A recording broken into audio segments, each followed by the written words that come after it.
What's going on, gardeners? Today I'm going to share with you why I put native soil into my raised beds. So what I have here in my raised bed is a combination of peat moss, dried leaves, grass clippings, and native soil. Well, I'll share with you why I do that personally in a minute. What I do is I first, of course, put the layer of grass clippings and leaves and so on at the bottom. Then I put some peat moss, some bagged garden soil from Walmart, the Expert Gardener stuff. That's good stuff. At least in my area it is.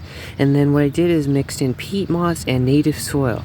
The reason why is you want, unless your native soil is like super heavy red clay, but even still then, you want to mix around, 10% or so of it into your raised beds, because that fungal activity within the soil will help break down all the grass, all the leaves that are in it, and so on. And it will provide more drainage because peat moss by itself is heavy in moisture retentive properties.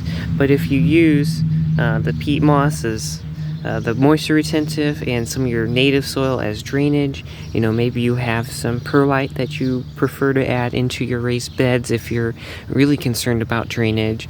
But using your own native soil, it saves on money. One, it helps with drainage. Two, and it helps break down all the wonderful grass and leaves and whatever else you put in compost, etc. Compost will also do the trick because of that fungal life. That fungal life helps to break down, and it brings more health and diversity to your plants. As we can see, we have thriving plants here, and these have probably grown 2 inches. We got some rain. These things have probably grown 2 inches in the last, I'd say, 3 or 4 days. It's amazing. And it's been pretty warm. That of course helps. Having warm conditions to help. Even these peas are doing good, even though it's been in the high 80s. These are still doing strong, and I'm surprised. But having that soil diversity, it really does help.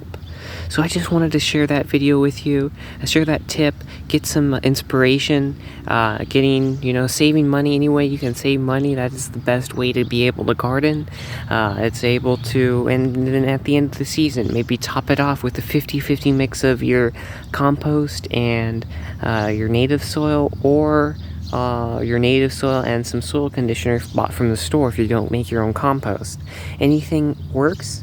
Gardening should be simple, should be easy, and I'm going to make it so it is simple and easy. So if you want to subscribe and follow along in my journey as I share with you more tips and tricks, and I would appreciate that. And hit that subscribe button and hit the like button as well.